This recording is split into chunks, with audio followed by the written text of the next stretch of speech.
Mi esker guztioi etortzeagatik. Elkarbizitza, bizikidetza eta aitortza bilduko dituen jardunaldi batzuen berri emateko ditu zaituztegu gaurko prentsaurreko honetara. Dakizunez, Antxeti Irratia irrati elkarte bat da, irrati komunitario bat, eta hori dela eta funtzio sozial bat biltzen du bere baitan. Eta funtzioak aipatuz, bizikidetzarena da horietariko bat. Euskal Herrian pairatu diren bortizkeria asko eta asko bizi izan dira gure eskualde honetan, eta irrati gisa beraz gure ekarpena egin nahi dugu bidea eraikitzeko. Nazioartean mailako hainbat gatazka politikoa aipatzen ditugu egunerokoan gure programazioan eta main inguru zein hitzaldiak ere antolatu izan ditugu berriki Kolonbiaren inguruan, Irunen eta Hondarribian adibidez, eta Donostian aldiz gatazka egoeran dauden hainbat herriren errealitatearen berri emateko foro bat antolatu genuen azaroa bukaeran mundu bat gobernuz kanpoko erakundearekin batera. Hauen aurretik ere 2013 urtean hizkuntza gutxituen inguruko bi foro antolatu genituen, bata Ipar Irlandako egoerari begira eta bestea Maputxeen egoerari begira. Eta aurretik 2011 urtean Ahotsak mugimenduarekin ere antolatu genuen mahai inguru bat. Beraz gaur aurkeztuko ditugun jardunaldiak Antxeti Irratiak egindako apustu baten emaitza dira, informatzeaz gain hedabide bezala herri honek beharrezkoak dituen aldaketen aktore zein eragile ere izan behar dugula uste baitugu. Hilabeteak daramatzagu gure herriko gatazka politikoari begira herri mailan zer egin dezakegun pentsatzen, aieteko adierazpena izenpetu orduko argi ukan baikenuen goizala berandu momentu hau iritsiko zela. Gogoeta askoren ostean, Bidasoa eremuan, Irunen, Hendaian, Biliatun eta Hondarribia kontutan harturik, eztabaidarako gune batzuk antolatzea erabaki dugu Lokarriren laguntzarekin. Eta biharko egunari begira etorkizuna elkarrentzunez eta ekinez bizi zein eraikitzen has gaitezen. Euskal Herriko gatazka politikoaren harira, oraindik ere esateko asko dagoela uste dugulako.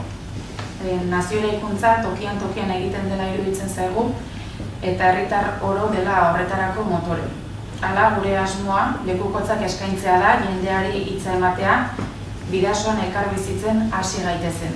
Norbera bere eremutik, bere bizipen eta esperientziekin eta beti ere aurrera begira, iraganeko gertakariak etorkizunean errepikatu ez daitezen. Eztabaidak antolatzen hasi orduko ohartu ginen asko direla gure eskualde honetan gertatutakoak eta gehienak ez direla aipatu ere egiten. Memoria edo memoria kolektiboak pluralean eraikitzen ari garen honetan, belaunaldi berriekiko transmisioan bat egitea oso garrantzitsua iruditzen zaigu eta uste dugu dudarik gabe irratia badela horretarako tresna, transmititzeko tresna. 3 mahai inguru izango dira proposatuko ditugunak, otsailaren 5, 12 eta 19an. Nahi badute, orain zehazten dute mahai inguru guztiak bai? Otsailaren 5ean izango da lehenengo mahai ingurua, eta hori Hondarribiako itsasetxean izango da, arratsaldeko 7etan. Bertan parte hartuko dutenak hauek izango dira, Belen Zabala, Josu Zabala zenaren iloba da bera, 76an irailaren 8an erail zuen Josu Zabala Guardia Zibilak, Kristina Sagartzazu eta 86. urteko martxoaren 4an erail zuen Montxo Doral ertzainaren alarguna da, Jose Miguel Gómez Elosegui, bera Francisco Javier Gómez Elosegui, Martuten espetxeko psikologo zenaren anaia da, eta 87. urtean erail zuen eta erakundea. Fermin Ortiz bera, Hondarribian zinegotzi zela, baitu egin zuen Gane, Grupo Antiterrorista Nacional Español taldeak, 88. urtean, eta 3 egunez baitu zuten, tortura gogorrak esan zituen besteak ez. Beraz, 4 pertsona hauek beraien lekukotza eskainiko dute, eta Lokarriko kide den Aitziber Blanco berak moderatuko du maila. Bigarren hitzordua otsailaren 12an izango da, hau ere arratsaldeko 7etan Hendaian, Antoan Dabadi aretoan. Bertan izango dira Jose Treviño Apaiza, Juan Rojo preso politiko oia, Jokin Etxebarria ireslari oia, eta Miren Ilarreta abokatua. Moderatzaileak izango dira Goizeder Taberna eta Ian Debuten kazetariak. Eta otsailaren 19 izango da azkenengo hitzordua, eta hori hemen Fikoan bertan izango da arratsaldeko 7etan, eta bertan izango dira Jose Antonio Santano Irungo alkatea, Aitor Kerejeta Hondarribiako alkatea, eta Koje Zenarro Hendaiako alkatea. Bertako moderatzaileak izango dira Martxelo Otamendi eta ni neu. Gero pasako izkizuet dena zehazki mahai inguruetako parte hartzaileak. Eta Itziber Blankori hitza eman baino lehen, gauza batzuk ere azpimarratu nahiko genituzke.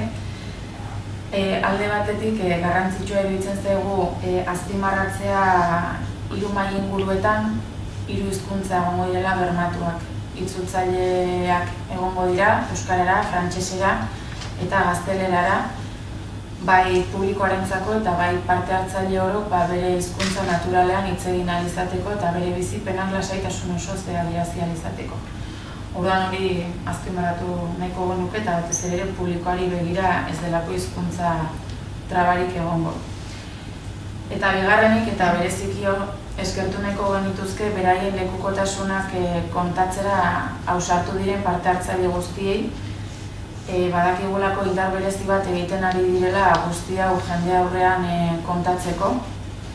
Eta ez dela erresa, oraindik ere zauri askok zabalik eta irekita jarraitzen dutelako. Eta modu berezi batean eskertu nahi ditugu. Bestalde ere, eskerrak eman Santano Zenarro eta Kerejeta alkateei bidelagun izan direlako guzti hau martxan jartzerako momentuan, eta eskertu ere bai Fiko bari.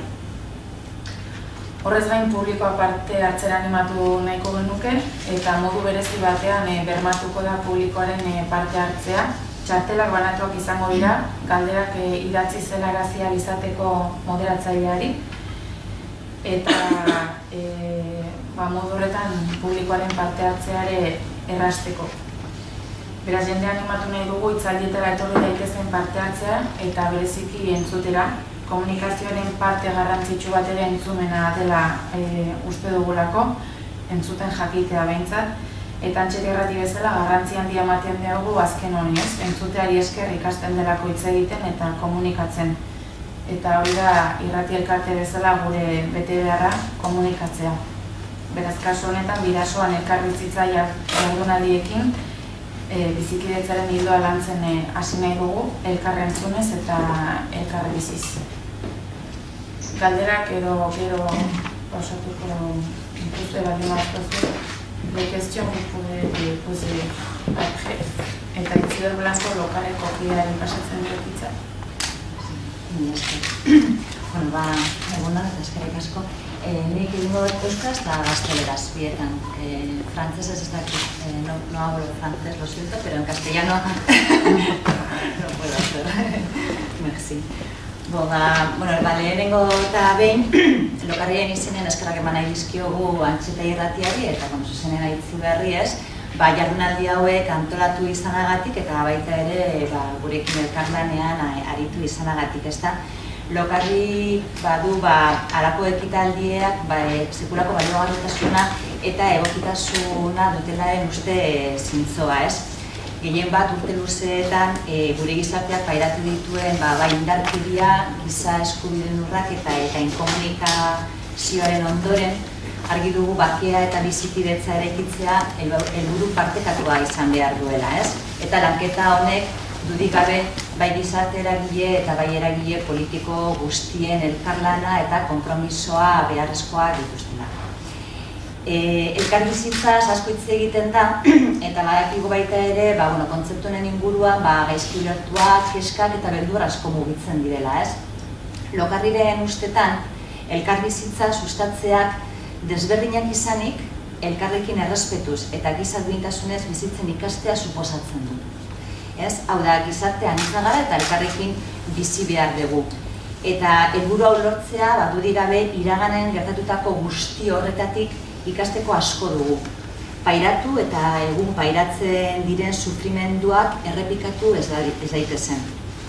Gizarte bezala erronka konplexu baten aurrean daude, baina baita ere aldi berean eskuragarria. Eta erronka honi aurre egiteko ezinbestekoak dira topaguneak eta elkarrizketa esparru anitzak sortzea. Elkarri entzun, ulertu eta errekonozitzeko. Horrela soilik, iruditzen zaigulako, orain arte dugandik horren urrun ikusi eta izan dugun beste horrengana hurbiltzeko aukera izango dugulako, bestearen bizipenengatik ukituak garen heinean. Guztionek, emeki, pixkanaka, jarrera aldaketak gailenduko edo posible egingo dituelako, ezta? Datozen asteetan, Bidasoako eskualdean, Antzetaen eskutik antolatuko jardunaldi hauek helburu hori dutela, iruditzen zitzaigun eta zaigu eta horretxegatik eta elkarlanean aritu gea. Aitziberrak aipatu den bezala, lehenengo eguneko mahai inguruan, gizarte honetan modu bortitzean eta zuzenean indarkeria pairatu duten pertsonak izango ditugu gurekin. Jabetzen gara, zure oso ondo azkenaratu duzunez, ez dela bat ere xamurra erraza, ezagutzen ez duzun pertsona batzuen aurrean zure bizipenak, zure sufrimendua partekatzea, eta jabetzen gara baita ere ezin ariketa hau egitea pertsona orori eskatu, baina eta hori jakinda ere balio handiagoa ematen diogu eurek eman duten urratz honi eta bihotz-bihotzez oso eskatuak gaude. Gertakizun bortitz baten atzean dagoen pertsona, familia eta sufrimendua ezagutzeko aukerak bizitutako gatazka bortitzari aurpegia eta ahotsa jartzea suposatzen dute. Zenbaki eta hedabideetako ostasuna eta distantzia hausteko aukera paregabea ematen digu eta gizatasuna azalarazten da. Batzen gaituen hori agertzen da, hau da, giza duintasuna, eta hor topagune bat aurkitu dezakegu. Bukatzeko, gizartea eta eragile bezala urtetan pairatutako sufrimendua eta egun pairatzen diren sufrimendu egoerak ezagutzeko eskubidea eta beharra dugula iruditzen zaigu. Etorkizuneko bizikidetza eraikitzerakoan danon parte hartzea beharrezkoa izango dela jabetuz eta iraganeko akatsak errepika ez ditzagun. Eta, jardunaldi hauek beste etorkizunean emango dien beste urratzen lehenengoa izan dadiaren itxaopena badugu.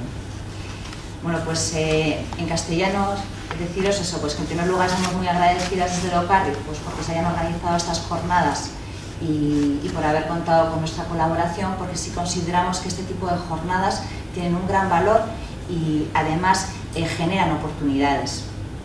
Venimos de largos años en las que hemos sufrido violencia, vulneraciones de derechos humanos y incomunicación.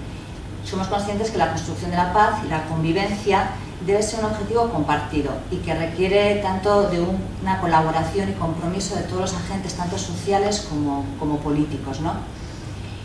Se habla mucho de convivencia y es verdad que parece que en torno a este concepto se generan ciertas dudas, malos entendidos y miedos, ¿no? Como Locarri, promover la convivencia supone que, asumiendo que somos diferentes, seamos capaces de vivir con respeto y dignidad. Somos una sociedad plural y tenemos que vivir juntos y juntas. Para lograr este objetivo tenemos mucho que aprender de todo lo ocurrido, para que no vuelva a repetirse el sufrimiento que hemos padecido y aún padecemos. Como sociedad nos hallamos ante un reto complejo, pero realizable. Y para hacer frente a este reto es imprescindible favorecer y generar espacios de encuentro y de diálogo entre diferentes, tal y como van a ser las jornadas de estas próximas semanas, ¿no? Para poder así escucharnos mutuamente, entendernos y reconocernos, ¿no? Solo así podremos acercarnos al que hasta ahora hemos sentido como el otro, ¿no? Al que hemos visto y vivido como el otro, lejano a nosotras, ¿no? Dejándonos tocar por las vivencias de esas personas, podremos realizar un acercamiento, ¿no? Y todo esto propiciará el inicio y el ir profundizando en un proceso de cambio que tanto necesitamos, de cambio de actitudes. En estas jornadas, nosotros sobre todo hemos estado inmersas en la colaboración, en la organización de la primera mesa, en la que participarán 4 personas que han sufrido de forma directa la violencia, ¿no? Somos conscientes de que no es fácil, que para estas personas ponerse ante un auditorio que no conocen, de personas que no conocen, y compartir allí su sufrimiento y sus vivencias, ¿no? Y también sabemos y somos conscientes que esto no se lo podemos pedir a todo el mundo, porque no todo el mundo está dispuesto, y es por ello también que valoramos mucho más, ¿no?, el paso que ellas sí han dado compartiendo con nosotros esta mesa. Conocer a la persona, la familia y la historia de sufrimiento que subyace tras un hecho violento supone poner rostro y voz al conflicto violento que hemos vivido. Nos da la posibilidad un poco de romper la frialdad y la distancia que a veces dan los números o las meros noticias, ¿no?, en los medios de comunicación. Nos permite que aflore o que emerja la humanidad, el ser humano que está ahí. Permite que aflore aquello que nos une, que es la dignidad humana, en la que sí vamos a encontrar un espacio común y compartido. Como sociedad y agentes sociales, creo que tenemos el derecho y la obligación de conocer las situaciones de sufrimiento vividas y que aún hoy persisten, siendo conscientes de que en la construcción de la convivencia futura vamos a necesitar de la participación de todas y todos, e intentando de alguna manera no repetir los errores del pasado. Y finalmente, pues eso, que esperamos que estas jornadas sean el inicio de otros pasos también que se puedan seguir dando en el futuro, ¿no? Eskerrik asko.